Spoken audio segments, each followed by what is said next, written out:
Quel a été votre premier moteur de rétablissement de votre TCA? Je perds espoir parfois, souvent. Les projets de vie, comme on disait tout à l'heure, pour moi, s'il y a un moteur, c'est les projets de vie. Après, c'est réussir à aller vers ces projets de vie, c'est les outils. Mais un moteur, c'est ça. Moi, personnellement, c'était la peur de mourir. Ça a été un de mes moteurs. Vraiment, j'ai cru que j'allais mourir, vraiment. Enfin, j'ai senti que j'allais mourir, en fait. Moi, ça a été de me sentir comprise dans tout ce que je vivais à l'intérieur, qui me semblait en décalage total, et de voir que tout ce que je disais n'était pas du tout insensé, bien au contraire. Et là, j'ai énormément avancé et j'ai bien compris que c'était justement dans tout mon parcours de TCA où j'avais essayé de pousser des portes et je ne me sentais jamais comprise là où j'en étais. Je recevais des réponses qui correspondaient absolument pas à ce que je vivais. Et moi, ça a été véritablement une avancée incroyable. Ok, top. Sophie, ton moteur à toi? Alors moi, j'ai pris un chemin détourné parce que en fait, j'ai été diagnostiquée pour la première fois anorexie du nourrisson à 9 mois. Et ça a été quelque chose qui a été passé sous couvert par ma famille tout le temps et par moi ensuite après. Donc en fait, j'en avais conscience sans vouloir l'admettre. Et en fait, le moteur qui m'a fait rentrer dans le process de changement, c'était une rupture amoureuse qui m'a fait exploser avec la dépendance affective et qui en fait a mis en lumière après les TCA, les comportements que j'avais. Et du coup, j'ai pu, en traitant plus ou moins la dépendance affective, comprendre comment j'usais des stratégies de l'anorexie. Et en fait, j'ai pu débouter tout ça en parallèle, ensemble, en fait. C'était un package. Là, il y a une personne qui nous partage dans le chat, c'est Marielle, elle nous dit, moi, donc le moteur, c'était la confiance en moi, être à l'écoute de moi. On n'est toujours pas du tout sur l'alimentation. Vous remarquerez que la guérison des TCA ne passe pas par le volet alimentaire. Je le reprécise à chaque fois parce que c'est tellement, je vois tellement dans les groupes, je mange 3 fruits, je mange 2 carottes, qu'est-ce que je dois manger d'autre pour guérir? This is not the good question, si je peux me permettre. C'est pour ça que c'est difficile aussi de donner des tips de fait, parce que dans des tips, on cherche tout de suite une réponse à ce que l'on vit dans l'instant, là, maintenant. Or, entreprendre un travail, c'est justement se décentrer de toute cette nourriture qui est juste un symptôme, en fait, pour aller vers ce qui est véritablement la source de tout cela. C'est la partie invisible de l'iceberg. Je nous ai partagé une 3e question. Alors, j'ai 62 ans et je souffre de TCA depuis 8 ans environ suite à des violences au sein du couple. J'ai pris 45 kilos d'un coup. Je me retrouve en obésité, donc c'est compliqué. La nourriture est devenue un soutien pour combler le stress quand j'étais en couple. Maintenant, un vide, de l'ennui, même si je n'ai plus de crise énorme. Mais si je suis mal, je vais quand même manger beaucoup plus. Je n'arrive pas à maigrir et toutes les années, je prends 5 kilos. J'en suis à 113 kilos pour 1m78. Voilà, si je peux trouver du soutien ici et des solutions pour aller mieux. Des solutions pour aller mieux, moi, ce que j'ai vu, c'est déjà combler le stress, le vide, l'ennui. En fait, on a les réponses dans le message. Les solutions, c'est d'aller travailler sur comment est-ce que je peux gérer mon stress différemment? Comment est-ce que je peux combler le vide et l'ennui différemment? De quoi est-ce que je me nourris différemment dans mon quotidien pour que la nourriture ne soit plus ma seule source d'alimentation, si je peux dire. Quelque chose à rajouter, mesdames? Non, c'est vrai, tout ce que tu dis, c'est construire, c'est remplir avec la confiance en soi, l'estime de soi, l'amour pour soi. Et je dirais presque voilà, même si évidemment c'est un travail qui se fait et qui s'apprend. Tout à fait. Ma fille de 15 ans a repris 3 kilos, elle est pesée exclusivement chez le médecin traitant. Hier, elle revient en larmes qu'elle a pris du poids. Je ne sais pas trouver les mots pour l'aider. Avez-vous des conseils? Est-ce que vous pensez qu'on a déjà répondu à ça tout à l'heure par rapport au début? On avait pas mal abordé le fait d'être parent d'enfants souffrant de TCA. Moi, les conseils, ça reste toujours de décentrer le discours, ne plus être sur de l'alimentation, mais être sur les centres d'intérêt, l'activité, redonner de la vie, comme disait tout à l'heure très justement Fanny. Apprendre à identifier les émotions de l'enfant. Voilà. Ses propres émotions à soi en tant que parent, l'émotion de l'enfant, être dans un système de communication de tiens, je sens que tu vis ceci, je sens que tu vis cela, moi je vis ceci, moi je vis cela. Légitimer ce que ressent l'enfant. Yep. Valérie, tu voulais intervenir? Oui, bonsoir. Bonsoir. Oui, je voulais intervenir parce que pour moi, dans la question, il y a plusieurs choses déjà. D'accord ? Il y a le côté, elle est pesée. Donc, c'est pas elle qui se pèse, on la pèse. D'accord ? Ouais. On prend le morceau et on le pose sur une balance. Et c'est exclusivement chez le médecin. Donc, c'est encore le positionnement du monde médical. Ouais. Tu vois, pour moi, là, ça va. Elle parle pas de TCA. Elle a repris 3 kilos. Ouais. Je sais pas quel est son gabarit, ce qu'il en est. Est-ce qu'on peut parler de TCA ou autre ? Tu vois ? Pardon, j'ai pas entendu. On peut imaginer qu'elle était dans l'anorexie car elle dit elle revient en larmes car elle a pris du poids. Oui, voilà. Un profil anorexie, oui. Donc après, bon, je ne sais pas comment l'aider. Là, c'est la position de la maman, mais on en revient toujours au même. Hein, c'est ce positionnement du médical, voilà, qui répond pas du tout aux problèmes que l'on peut rencontrer. Yeah. Moi, je me rends compte aujourd'hui parce que je suis dans une démarche totalement inverse, c'est-à-dire que je suis avec un médical qui m'a enfin écouté. Et ils n'ont pas eu le choix parce que mon corps est dans un état qui fait que voilà, j'ai développé un diabète et qui est devenu un diabète fou. Donc aujourd'hui, ça peut vraiment me porter, oui, ça peut porter atteinte à ma vie tout simplement. Hein, faut dire les choses. J'ai eu du mal à le comprendre et à l'accepter, mais ça y est, je l'accepte. Dans ce service et avec mon médecin traitant, l'échange qu'il y a eu, on ne m'a jamais parlé d'alimentation. On m'a pas demandé mon poids. C'est pas ça. On m'a demandé de raconter mon histoire de vie, en fait. D'accord ? Et mon histoire de vie telle que je leur ai racontée, ils ont vu ça au-delà d'une suralimentation quelconque. Pour eux, bon, mes crises de boulimie et d'hyperphagie, oui, c'était pour compenser quelque chose, c'était pour soigner, mettre un pansement. Mais voilà, c'est pas. J'ai pas eu quelqu'un qui m'a dit maintenant vous allez arrêter de manger, vous allez manger 3 œufs durs par jour avec une soupe aux choux et 2 verres de thé. Ça, c'est voilà. Donc non, pas du tout. Aujourd'hui, alors je me retrouve dans une situation inverse et je trouve ça vachement confortable. C'est qu'on a commencé par me dire il va falloir manger. Et on m'a réappris à manger. Avant ça même, je pense encore une fois très honnêtement, Caroline, que s'il n'y avait pas eu cette rencontre avec toi, j'en serais pas là peut-être aujourd'hui non plus.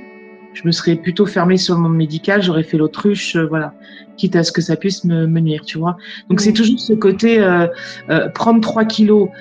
Comment déjà cette jeune fille ou cet enfant, jeune fille, je suppose, puisqu'elle va toute seule, elle peut trouver une quelconque écoute et réconfort auprès de son médecin, puisqu'elle va passer à la pesée, d'accord ? Et là, le verdict tourne. Donc tout ce qui peut se dire et se faire autour n'a plus d'importance, tu vois, c'est ce chiffre, ces fameux chiffres. Et qu'est-ce qui a fait que toi, tu t'es réconcilié, entre guillemets, avec le monde médical suite à ta participation au groupe de parole, en fait ? En quoi ça t'a réconcilié avec le monde médical ? Eh bien, je vais être honnête, je pense qu'on attend beaucoup du monde médical, mais il y a un moment, il faut savoir aussi se faire entendre. Et si on ne sait pas comment exprimer les choses, ça ne peut pas fonctionner. Je me suis déjà écoutée moi-même, donc j'ai vu comment je pouvais travailler sur mes crises. Donc depuis septembre, je n'en ai eu qu'une. Bon, voilà, elle est passée, hein, c'est pas un drame en soi. Hein. Elle m'a même pas fait du bien, donc c'est même pas drôle. Déjà, j'ai compris comment accueillir ses émotions et autres. Mais maintenant, là, c'était de me dire, ah ben là, il y a un truc que je maîtrise plus, c'est ce fameux diabète, puisque ce diabète, moi, il est arrivé suite à une trop forte, une sursécrétion de cortisol. Donc en fait, c'est le stress, c'est un burn-out qui m'a mené à ça. Ça a été soudain. Et en fait, mais j'ai clairement dit, au médecin de... Alors, j'ai la chance d'avoir une médecin traitante qui est à l'écoute, très à l'écoute, mais la diabétologue vers qui elle m'a orientée et avec qui elle travaille, qui est à l'hôpital de La Rochelle, là où je vis, je lui ai dit, j'ai besoin que vous m'écoutiez, d'accord? Que vous m'écoutiez. Je ne suis pas là pour vous cacher que j'ai mangé un Kinder ou 3 Kinder ou 3 Magnum le 14 juillet 1972 parce que j'ai fait une crise. On s'en fout. Je suis pas ça. Voilà, j'ai eu des crises, j'ai mangé, voilà, j'ai eu des compensations. J'ai commencé à identifier à partir de quand et qu'est-ce qui a déclenché ça en moi. Et ayant entamé un gros travail sur moi à travers voilà, suivi psy et puis le MDR aussi qui m'aide énormément. J'ai dit j'ai besoin que vous me fassiez confiance en fait. Moi je dois vous faire confiance parce que je ne suis pas médecin, mais je voudrais que vous me fassiez confiance dans ce que je vais vous dire. Et en fait, je lui ai raconté mon parcours de vie avec les prises de poids phénoménales en très peu de temps. Moi, je peux perdre 30 kilos en 4 mois, mais je peux en prendre 10 en un mois. Voilà, sans pour autant que je comprenne exactement, sans pour autant que je mange beaucoup. Voilà, c'est donc j'ai une morphologie où j'ai en effet, alors j'ai la chance, je suis mobile, je bouge, je marche beaucoup. Enfin, j'ai une certaine souplesse malgré. Alors je dis toujours 140 kilos, mais j'en suis plus à 140. Je suis déjà descendue, mais en mangeant plus et mieux. Donc voilà. Et de dire moi j'ai une ceinture abdominale, j'ai tout qui est là. Enfin voilà, il y a quelque chose qui fait que même ce diabète que je développe aujourd'hui, c'est pas normal quoi. C'est pas normal. Et donc elle a tout décortiqué. Et, voilà, je suis allée en hospitalisation. Je retourne en hospitalisation de jour là régulièrement sur les semaines à venir. Et je suis pas dans un univers purement médical, même si c'est le médical qui est derrière, mais dans un univers plutôt où on va pas me dire bon bah alors maintenant vous allez manger ça au déjeuner à telle heure un machin, vous prenez votre traitement, vous faites votre injection tel jour, bref. Donc non, c'est comment vous voyez les choses. Voilà ce qui serait bon de prendre à chaque repas. Vous, comment vous voyez les choses? Est-ce que vous sentez la faim, pas la faim, etc. Donc là, tout à l'heure, je sais plus qui a abordé le fait avant de manger, c'est de se dire est-ce que ça gargouille, est-ce que ça gargouille pas que ça. Moi, je travaille juste avec la fréquence cardiaque, la cohérence cardiaque. Excuse-moi, je suis fatiguée. La cohérence cardiaque. Donc avant, pendant et après le repas. Ouais. Et jamais j'aurais pensé que on me proposerait ce type de. Alors que dans le cadre de mon stress, ma généraliste me l'avait préconisé. Tu vois, je le faisais déjà. Donc, je me suis dit, bah, c'est un truc que je fais, donc voilà. Après, elle m'a dit, mais là, par rapport aux troubles, les crises de boulimie, est-ce que vous avez encore l'idée de manger comme ça? Et j'ai dit, non, moi, j'accueille mes émotions, je suis là pour les recevoir, pour leur dire ce que je pense d'elles. Et on discute toutes les deux. Et puis, voilà. Et après, je passe à autre chose. Donc, en effet, je remplis ma vie d'autres choses. Je pense qu'elle a compris mon mode de fonctionnement. Je suis tombée sur une diabétologue qui était plutôt une femme intelligente et ouverte. J'avais consulté une naturopathe aussi, donc des fois quand tu leur dis ça, ils disent bon, non mais attendez, faites pas n'importe quoi, non. Faut un médecin diététicien, non, moi un médecin diététicien, il m'agace, mais il me donne une feuille avec des chiffres encore. Il faut manger 120 grammes, pas 130. Il faut manger 150 grammes et pas 145 ni 155. Donc, qu'est-ce que je fais en premier là? En premier, je commence par quoi? Bah, vous allez acheter une balance pour peser vos aliments. Ah bah non, c'est pas possible. Donc voilà. Donc là, ça fait ma 3e semaine où j'ai mon traitement qui a changé. Donc ça, les effets secondaires, c'est juste voilà. Mais bon, je dois passer par là. C'est très compliqué. Mais par contre, l'alimentation, j'ai du mal à manger ce que je devrais manger. Et j'ai aussi perdu 7 kilos. 7 kilos depuis le début de ton suivi. C'est le seul truc, voilà, en 3 semaines. C'est le seul truc qu'on m'a demandé, c'est il va falloir suivre le poids parce qu'il ne faut pas qu'il y ait une perte de poids trop rapide non plus. Ok. Donc là, ce que tu es en train de me dire, c'est que tu as mangé plus, tu as mangé mieux et tu as perdu 7 kilos. Ah oui, mais vraiment. Ouais. Donc là, c'est quand même une info intéressante pour les personnes qui sont toujours dans l'idée que moins manger, je vais perdre du poids. Non, apparemment. Moi, en fait, et elle l'a résumé, et je pense que c'est le cas de beaucoup, c'est à se restreindre. et parfois après partir en crise de boulimie ou d'hyperphagie, fait que le message qui est donné au cerveau est tronqué. Et en fait, aujourd'hui, le corps, il ne sait plus comment fonctionner. Donc, je suis obligée de lui réapprendre à fonctionner. Ouais. Donc, alors, je ne te cache pas, tu as parlé tout à l'heure du fait que tu avais eu peur de mourir. Voilà, moi, quand mon médecin m'a appelé le soir à 21h en me disant « Oh là, il y a un truc qui va pas », ouais, j'ai pris une grosse suée, quoi. Mais ça motive quand même. Hein. Ouais. Quand j'ai dit « Laissez-moi réfléchir, on verra peut-être le mois prochain l'hospitalisation », on m'a dit « Non. » On va pas réfléchir là, madame. Non, vous allez venir en hospi et on va réfléchir ensemble en hospi. Ça va être comme ça, vous. En tout cas, tu nous as donné un super tips, c'est la cohérence cardiaque.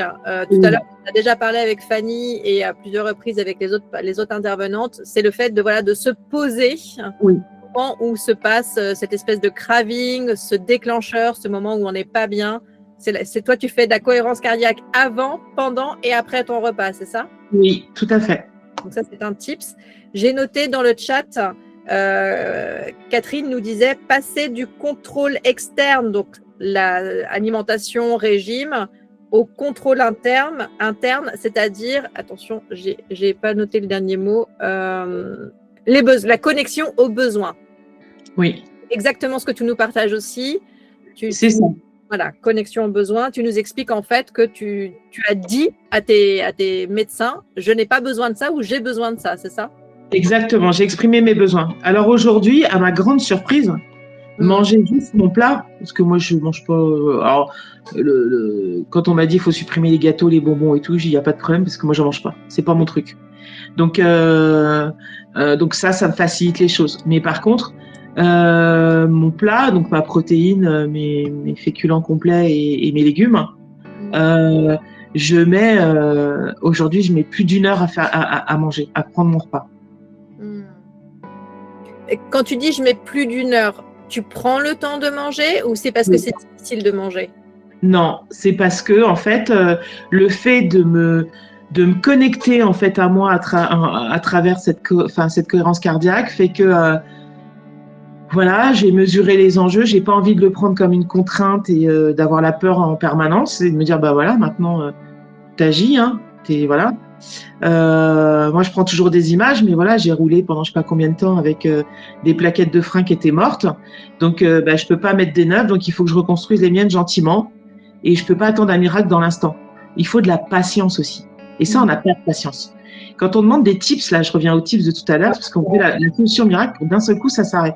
C'est pas possible, faut bosser. Alors, et là, en bossant, je mange en plus d'1 heure. Donc, tu manges en plus d'1 heure. Mais tu sais, je comprends. Une personne qui est en situation d'urgence, elle a envie qu'on lui trouve une solution rapide. Oui, mais j'ai été aussi comme ça. Oui. Tout à fait. Mais dans ces cas-là, qu'est-ce qui est la meilleure chose à lui conseiller à ce moment-là? Une personne qui est en situation d'urgence, qui veut une solution rapidement. Ah bah, la solution rapidement, moi, je dirais qu'elle n'existe pas. Elle n'existe pas. Ce qui est important, c'est de déclencher l'action. C'est ça qui est important. 100% d'accord avec toi. Alors, on va prendre le lièvre et la tortue. Rien ne sert de courir, il faut partir à point. C'est exactement ça. C'est le jour où tu décides de te mettre en action. Et moi, je l'identifie comme ça. Moi, quand j'ai lu ton bouquin, je te l'ai dit, j'ai dit, enfin quelqu'un qui a écrit exactement ce que je vis et ce que je ressens. Je pense qu'il faut aussi arriver à trouver quelqu'un qui te corresponde, qui te fasse écho. Que ce soit un psy, un médecin généraliste, j'en sais rien, peu importe. Mais il faut vraiment, dès le moment où il y a une réticence avec un soignant ou un aidant, quel qu'il soit, stop. Yep. Et moi, ma première action, ça a été de dire à mes proches, vous allez me foutre la paix. J'ai décidé de me fiche la paix. Donc vous allez me foutre la paix avec mon alimentation et mon poids. Tu as posé tes limites, quoi. Ah, j'ai mis mes limites. Ça a été le premier cadre. Est-ce que ça pourrait pas… Alors, dans le chat, Catherine nous met, pour sortir de l'urgence, c'est de faire le PPPP, donc le premier petit pas possible. Alors, bien sûr, je suis complètement d'accord. Des fois, on ne sait même pas quel peut être ce premier petit pas possible. Et là, je te rejoins, Valérie. poser ses limites, c'est déjà un premier petit pas possible quand on est submergé et qu'on est en mode urgence. Voilà. Il faut de la patience. Patience. Quand on a la crise qui arrive, c'est pas la nourriture le problème, c'est qu'est-ce qui la déclenche. Qu'est-ce que je ressens à cet instant-là. Donc moi, c'est vrai qu'au début, étant toujours dans un processus toujours très imagé, tu sais, et puis certaines le savent, je me suis acheté des gants de boxe en fait. Et quand ma crise arrivait, je mettais mes gants de boxe et en fait, je pas honte de dire, hein, je parlais à voix haute, hein, en disant voilà, qu'est-ce qu'il y a là? Qu'est-ce qui fait que t'es qui toi l'émotion qui fait à quoi j'ai pensé? Qu'est-ce qui s'est passé? Voilà. Et est-ce que c'est grave, etc. De fait d'avoir des gants de boxe, je pouvais pas attraper quoi que ce soit pour grignoter. Donc, ce que tu es en train de me dire, c'est que ton premier petit pas à toi, ça a été de coller tes gants de boxe sur ton frigo, c'est ça? Oui, parce que je les mettais quand je voulais manger et de toute façon, si je les mettais pas quand je voulais ouvrir la porte de mon frigo, ça bloquait la porte contre le mur. Donc, je pouvais pas l'ouvrir. Pour bloquer la porte. Mais c'est vrai. Hein. Mais, est-ce que la guérison des TCA et de l'hyperphagie commence par coller des gants de boxe sur son frigo pour pouvoir discuter avec ses gants de boxe? Est-ce qu'on pourrait croire ça? Eh ben moi, ça. Et tu sais qu'un deuxième grand pas que j'ai fait, c'est que mes gants de boxe sont toujours présents dans ma cuisine, mais ils ne sont plus accrochés à mon frigo. Et symboliquement, j'en ai décroché un et après le deuxième. D'accord. Donc, tu n'as plus besoin de ça pour comprendre et t'écouter et répondre à tes besoins. Oui, puis en même temps, les gants de boxe sur le frigo, comme la porte s'ouvrait pas, ça m'a coupé mes habitudes d'ouvrir et de piocher en fait. Génial.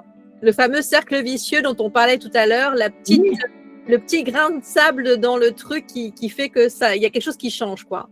J'ai rendu, en ajoutant ces gants de boxe, ils avaient j'en ai eu plusieurs utilités, c'est-à-dire de les porter pour me parler à moi-même, et puis en même temps de les poser sur cette porte de frigo qui, en s'ouvrant, ça bloquait cette porte. Donc ça a cassé. Alors, j'ai bien essayé de passer la main. Hein. Bon, j'ai cassé quelques trucs, voilà, ça part. Voilà. Et ne serait-ce qu'après que de les voir, j'avais plus besoin d'ouvrir la porte, quoi. Voilà. Et après, ça a été testé de me dire, si je les enlève, c'est une autre étape, tu vois. Mais aujourd'hui, mon frigo, non, j'y vais pas, quoi. Et tout ça, depuis le mois de septembre, tu nous as dit une crise depuis tout ce temps, ça fait quoi? Ça fait 6 mois, ça, depuis le mois de septembre? Ouais, c'est ça. J'espère, Valérie, que tu t'es félicitée. Oui, tout à fait. Oui, je me suis félicitée et je me suis fait un cadeau. Top. Voilà. Ça aussi, c'est des tips de guérison.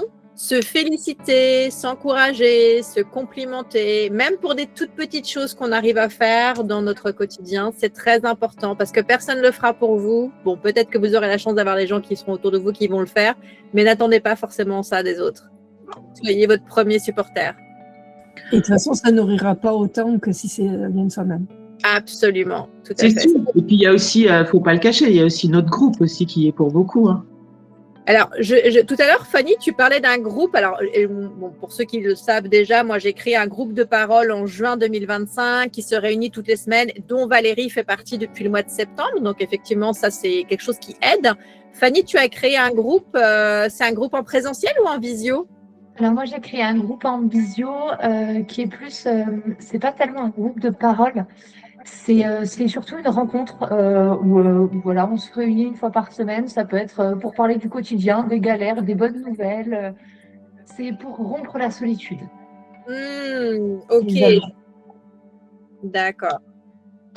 En tout cas, vous voyez, ce sont des tips qui fonctionnent très très bien aussi. Alors, je rappelle d'ailleurs à cette intention que Christelle, toi, tu as un webinaire mensuel, c'est ça? Oui, exactement. Je n'ai pas fait ce mois-ci parce que j'avais l'intention justement de reprendre un peu toutes les questions qui sont posées généralement ou que je retrouve lors du webinaire. avec l'intention justement de les partager, mais j'ai pas encore trouvé le temps. Sinon, oui, j'essaie de faire une fois par mois un webinaire en expliquant justement mon expérience et en échangeant avec les personnes sur ce qu'elles vivent dans l'instant par rapport aux troubles alimentaires. Oui. Ok, top. Et il me semble que, parce que j'y ai participé, mais c'était déjà il y a une bonne année, je pense, il me semble que tu expliques quand même le mécanisme des TCA, en fait. Oui, c'est ça, effectivement. Ça apporte des réponses supplémentaires. Okay. Oui, sur ce que effectivement il est à considérer pour sortir des troubles alimentaires et qu'on a largement abordé ce soir aussi. Et ça c'est super, toutes ces expériences là que j'entends, tout ce que l'on fait en tant que personnes qui avons aussi vécu ces troubles-là. Quand on parle aussi de tout le système médical, comme vous disiez Valérie aussi, effectivement ils ont leur vision, leur regard. Et je pense à ça, des jeunes qui viennent actuellement me voir, des jeunes adultes et qui disent je stresse tellement quand je vais chez le médecin parce qu'il faut que je monte sur la balance et il va me dire ça alors qu'au fond je sais. C'est vrai que parfois j'aurais un peu cette tendance à dire on prend un peu de recul par rapport à ça parce que les chiffres on n'est pas là-dedans comme on le dit depuis tout à l'heure. Il faut soigner autre chose et sortir de ce registre-là parce que les médecins eux voilà, c'est le corps, ils vont cibler sur le corps. Et des personnes qui viennent me voir, qui sont dans des troubles restrictifs, le fait d'aller à l'hôpital et de, entre guillemets, gaver une oie, ça n'aide pas et ça crée parfois des traumatismes supplémentaires là où on a déjà suffisamment de souffrance pour pas en rajouter davantage. Donc ouais, je le trouve super ce type de soirée, ce type de témoignage pour que ceux qui sont encore dedans comprennent, comme on le disait tout à l'heure, je sais plus, le monsieur disait en fait elle dit qu'elle a tout essayé, de comprendre que ça c'est une pensée limitante, c'est quelque chose qui nous limite, on y croit bien sûr, mais c'est quand même quelque chose à dépasser pour aller vers la guérison. C'est vraiment faire, comme vous disiez Valérie, ce petit effort d'y aller parce que sinon on reste dans quelque chose de bloqué et c'est super qu'on puisse témoigner de chacun de notre façon pour faire reculer tout ça et montrer que les TCA, on peut en sortir. Pas obligé de rester comme j'ai été moi-même 20 ans dedans. J'aurais aimé rencontrer cette personne qui m'a aidée, qui a connu elle-même l'addiction et pouvoir reprendre le chemin bien plus tôt. C'est pour ça que ça m'intéresse vraiment et que j'ai vraiment cette volonté comme vous de témoigner. Fanny, que tu es extrêmement active sur des groupes. Tu réponds aux questions, tu proposes des posts qui sont hyper intéressants. Donc, je tiens à le dire parce que quand tu partages des choses, c'est toujours très intéressant. Donc, les gens n'hésitent pas à aller sur quel groupe est-ce que tu partages exactement? Sur tous ceux qui existent ou il n'y en a que quelques-uns? Sur Facebook, je crois que je partage sur une dizaine ou quinzaine de groupes. Les commentaires, j'essaye de répondre parce que pour moi, justement, c'est important de dire qu'on peut s'en sortir, de dire qu'il existe des solutions, qu'on n'est pas coincé, qu'on peut faire des petits pas et soutenir parce que je sais à quel point on peut ne plus y croire à un moment. Et quand je peux, quand j'ai le temps, je fais un post par-ci, un post par-là. Il y a des fois, j'en fais 3-4 dans la journée parce que j'avais une journée cool. Du coup, il y en a 3-4 jours, après, il n'y en a plus. Ok. En tout cas, c'est super ce que tu fais aussi. Toi, tu donnes beaucoup pour justement diffuser un nouveau message autour de la guérison des TCA et je te remercie d'avoir participé à cette soirée qui était très riche grâce à vos interventions à toutes. C'est moi qui te remercie de m'avoir invité et à tout le monde d'avoir été là parce qu'on a quand même eu du monde. Moi, personnellement, j'ai passé une très belle soirée. J'ai adoré l'échange, que ce soit avec les autres intervenantes ou les questions qu'on nous a posées, les échanges, les témoignages qu'on a pu avoir. De toute façon, je trouve que quand on traverse ces TCA, on est des personnes qui sont relativement à l'écoute, qui essayent de se comprendre, qui sont dans la bienveillance. Et je trouve que c'est toujours des moments sympas à partager.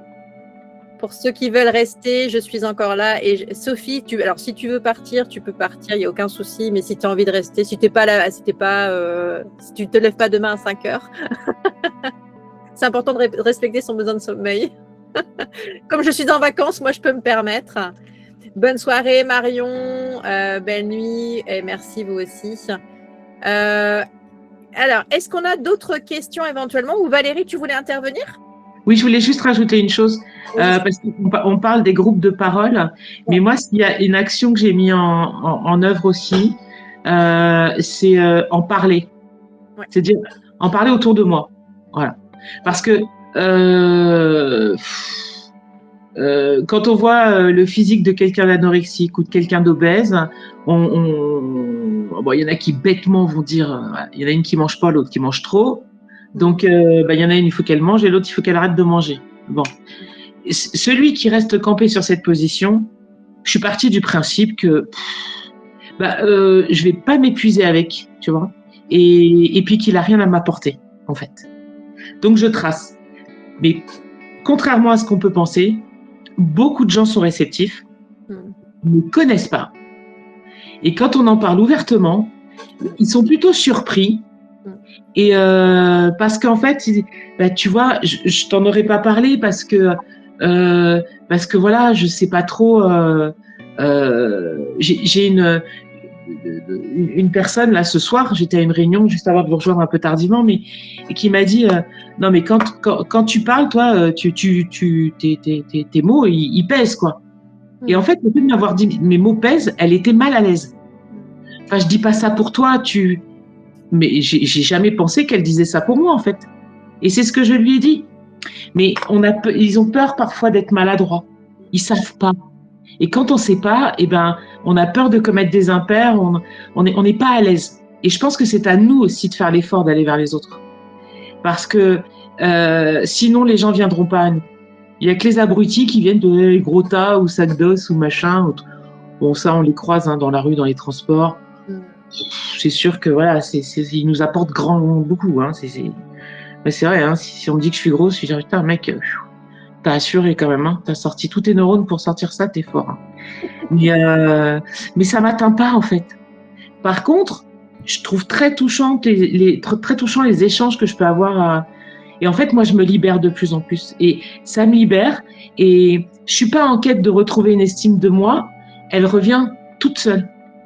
Elle vient parce qu'elle revient. Je sais pas si j'en ai eu un jour, mais elle vient toute seule. Donc, je me sens mieux, je me sens belle, je me sens joyeuse, je me sens et puis c'est tout quoi. Et je pense que les signaux que j'envoie à mon entourage, ils les reçoivent tels que je les envoie, parce que je vois aussi les regards et les attitudes qui changent. En fait, le fait qu'on s'assume pleinement, et en fait d'assumer le regard des autres aussi, et les interrogations et les échanges qui auraient pu, quand on s'assume pas, nous blesser. Mais en fait, là, on sait comment on sait que voilà. Donc, ce qui est dit en face, on le réceptionne bien mieux et ça fluidifie les échanges du coup. Oui. Et moi, je l'ai remarqué aussi ça, en fait, au début. Et ce sur quoi je voulais rebondir aussi tout à l'heure par rapport à ce que tu disais. En général, on ne dit pas assez aussi que le poids, en fait, au fur et à mesure où on va commencer à justement se faire cette introspection, ce travail sur soi, etc., en fait, le poids va naturellement se normaliser. Moi, j'ai passé des années pour qu'on me traite plus d'anorexique. J'ai passé des années à manger plus que ce que je pouvais ingurgiter. C'était pas de la boulimie, hein, c'était vraiment pour essayer de grossir, pour que justement le regard des autres soit moins malveillant sur moi, etc. Et j'ai jamais pris 1 seul kilo. Par contre, je loupais un repas, j'en perdais 3. Et le fait d'en être sortie, j'ai mon poids qui s'est normalisé, qui est rentré. Alors, j'ai pris du poids, ça peut faire peur pour des gens qui souffrent d'anorexie, mais je suis tellement mieux maintenant, quoi. Un poids qui est de forme, j'ai un IMC qui s'est normalisé, même je sais que l'IMC est un peu décrié là en ce moment, mais voilà, j'ai jamais été dans un IMC normal et là, paf, j'y suis, j'ai rien fait, quoi. Et ce que tu disais, on perd rien et toi, tu as perdu du poids, moi j'ai pris 10 kilos et j'en avais plus que besoin de mes 10 kilos, donc voilà. Et en fait, c'est juste que le corps n'a plus besoin de sa protection Mais tu sais, moi, quand parce que moi, je voulais plus de balance chez moi, mais bon, j'ai bien été obligée d'en prendre une. Quand j'ai vu que j'avais perdu 7 kilos, j'ai dit, bah ouais, ça y est, mon corps, il a compris. Mais j'ai pas ressenti ce que je pouvais ressentir auparavant quand j'en perdais ne serait-ce qu'un. En disant, oh, ouais, j'ai perdu 1 kilo, machin, super. Parce Non. que c'est plus en fait, c'est plus La seule- ton but principal, c'est Exactement. plus ton leitmotiv de toute ta journée, de toute ta vie, en fait. C'est une conséquence de ce que tu as mis en œuvre. C'est plus la cause de tous tes problèmes. C'est ça. C'est Et une en fait, inverse de causalité, en fait. on m'a donné des régimes à faire de perdre du poids et c'était un pansement. On ne m'a pas soigné en profondeur. Et c'est ça, c'est une inversion de causalité, en fait. On va Exactement. traiter le symptôme, mais on ne va pas aller chercher la cause. Et pour beaucoup, en fait, la médecine occidentale, on traite comme ça, alors que la médecine orientale va plus aller chercher la cause.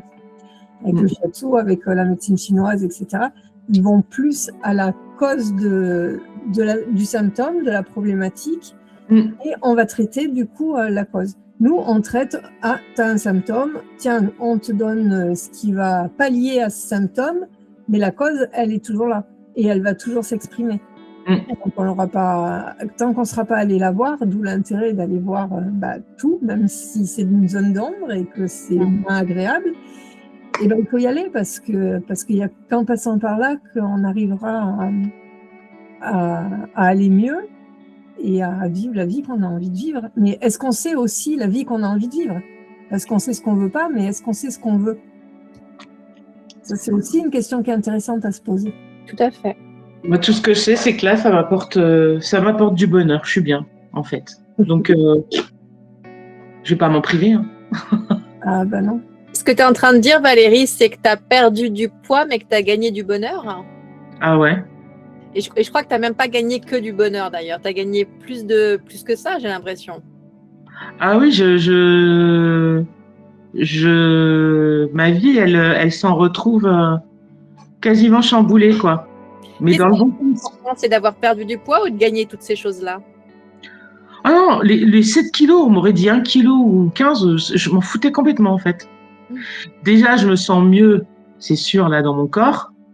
Parce que quand j'atteins un certain poids, c'est le poids où là, je suis vraiment mal pour tout. Et là, c'est sûr, je me sens mieux. Mais je n'ai pas, pour la première fois, j'ai ressenti autre chose que de dire c'est moins 7. D'ailleurs, je l'ai même pas marqué. Je m'en moque. Voilà, on me dit de suivre ma courbe de poids. Bon, moi, j'ai pris une application qui le fait pour moi. Hein. J'ai pas envie de me mettre à suivre des chiffres. Donc, je me pèse, c'est connecté à la balance et voilà. Et ça envoie un message à ma to-be. Donc, c'est super, c'est automatique. Mais moi, je m'en fous. En plus, je monte sur la balance. Je suis pas là à me dire bon, alors, j'ai pas encore bu. Est-ce que je suis allée aux toilettes? Je prends pas mon petit déj. Non, je me pèse en pleine journée. Je m'en moque, c'est pas grave. Et puis voilà, et puis je suis pas à scruter l'écran. Non, pas du tout. Donc oui, c'est du bien-être, c'est vraiment du super bien-être. C'est une perception complètement. Et parce qu'en fait, ce qui me rend heureux, c'est que je me dis, j'ai mis toutes ces actions en place, et là, je sens en fait les choses se dénouer. Tu vois, ça se dénoue tout doucement, mais je sais que je suis sur la bonne voie. Et c'est ça en fait qui me comble, c'est que je me dis ouais, tout ce chemin parcouru, tout ce travail fait en peu de temps. Après, encore une fois, 40 et quelques années de 40. Hein 46, je compte pour toi. 46, ouais, c'est ça. Ouais, 46. 46 ans de troubles. Donc, voilà. Et puis, j'ai pris soin aussi d'en parler avec mes parents. J'ai la chance de les avoir encore. Donc, d'expliquer à ma maman, voilà, et que je la tenais pas pour responsable, quoi. Moi, on m'a forcé à manger, on m'a récompensé par la nourriture et puni par la nourriture. Il fallait toujours tout finir et tout, mais eux, ils ont connu la Seconde Guerre, ils ont été privés. Enfin, ils avaient pas, voilà. Le pain, quand on avait du pain, c'était un luxe. Donc, un morceau de pain, on le laisse pas, on le termine au repas. Donc, et on mange tout ce qu'on nous sert. On saute pas un plat, quoi. Sinon, on n'a pas la suite. Donc, et ça, c'est aussi, j'ai compris ça, hein, parce que je me disais, ouais, ma mère, elle m'a gavé. Mais non, ma mère, elle a fait parce qu'elle a vécu ses frustrations, ses manques. Et voilà, et qu'elle voulait pas. Elle l'a fait avec une bonne intention, en fait. Et le résultat n'a pas été bon. C'est pas voilà. Et c'est aussi de pouvoir lui dire et de comprendre aussi comment elle avait vécu mes prises et mes pertes de poids. Et pour elle, elle m'a avoué que c'était un crève-cœur parce qu'elle voyait que je me détruisais. Et qu'elle est encore de la génération où il faut pas être gros parce que sinon on n'a pas de vie. Voilà, on peut pas avoir un conjoint, on peut pas plaire, on doit pas se montrer aux autres surtout, hein, parce que voilà, ma mère est très complexée alors qu'elle est d'un gabarit tout à fait, a toujours été plutôt une très belle femme, quoi. Mais elle a toujours été complexée, plus que moi. C'est ça qui est fou. Mais voilà, de pouvoir en parler avec elle, en parler avec mon père aussi. Ouais, en parler avec ma fille aussi. C'est donc voilà, c'est puis de dire ne me dites rien au repas, faites-moi confiance, quoi. Je vais avoir 57 ans dans 2 semaines et je suis en train de demander à ma famille qu'on me fasse confiance pour mes repas. Donc et en fait ils m'ont fait confiance. Et voilà, et c'est je pense que il faut parler en fait. Faut pas le cacher. Faut pas le cacher parce qu'en fait on pense bêtement que ça ne se voit pas, mais c'est faux. C'est faux. Et aussi, si je peux rebondir sur la parentalité, ne pas en vouloir à ses parents parce que se dire qu'ils ont fait, comme tu le disais, avec leur apprentissage propre, avec leur vécu, avec les perceptions qu'on leur a données. Et donc, ils ont fait souvent du mieux qu'ils ont pu pour nous transmettre l'amour. Et il y a des zones où c'était erroné, il y a des choses qui n'étaient pas fonctionnelles ou qu'on n'a pas perçues comme fonctionnelles. Et du coup, parce que eux, ils le font avec amour, mais nous, on ne reçoit pas de la même façon que l'intention qui était donnée à la base en tant qu'enfant. Et c'est normal, et c'est ce qui crée des distorsions. Et c'est hyper important de ne pas leur en vouloir de ce qui nous arrive à nous aujourd'hui. Parce que de toute façon, comme on le disait tout à l'heure, c'est pas dans la lutte et dans le conflit avec qui que ce soit qu'on va se réparer. Non. Et au contraire. Et du coup, c'est aussi important quand on conscientise ça en tant que parent, de se dire, encore je le répète, mais de se dire, allez, j'y vais moi aussi. Et je vais aller voir là où j'ai des apprentissages qui sont dysfonctionnels et que je suis en train de passer à mes enfants. Et souvent d'ailleurs, l'enfant est un levier pour aller s'auto-analyser, entre guillemets, mais en tout cas, tout à fait. Ce qui se passe en nous. C'est un très très bon levier, là, le fait d'enfanter ou d'avoir des enfants en difficulté. J'ai une phrase qui illustre ça, ce propos-là qu'on m'a partagé il n'y a pas très longtemps. C'est parents, si vous ne soignez pas vos démons, ils éduqueront vos enfants. Mais c'est tout à fait ça. La transgénérationnalité. Et pas que vos enfants, vos petits-enfants. Toute la ligne. Ça va descendre toute la ligne. Là où je rejoins Valérie, d'abord bravo. C'est un très beau parcours, un début de parcours. On est de la même génération, on a eu les mêmes parents. Moi, mon père, il a fait la guerre et donc j'ai grandi en entendant avec ce que tu laisses dans ton assiette, j'aurais survécu pendant la guerre. Enfin voilà. Donc ça c'est et je voulais juste dire que dans la notion de transmission, effectivement, il faut pas blâmer ses parents. Ils ont fait comme ils ont pu et avec ce qu'ils avaient eux. Moi, j'ai eu une autre image. J'aime beaucoup les images. C'est nos parents. Ils nous ont donné une valise à la naissance. Ils y ont mis des choses avec lesquelles eux ont voyagé. Nous, on a fait notre voyage. On y rajoute des choses et on peut aussi enlever des choses que eux nous ont mises qui ne nous conviennent plus ou qui ne nous conviennent pas. Et pour pouvoir gagner de la place pour y mettre ce qu'on y mettra dans notre voyage futur. Et ça, c'est une image que je trouve belle parce que ça veut juste dire qu'on prend ce qu'il y a de bon qu'ils nous ont donné, on leur laisse ce qui ne nous appartient pas et ce qu'on laisse sur la route, et on continue notre voyage avec une valise peut-être abîmée, mais qui peut encore contenir plein de choses.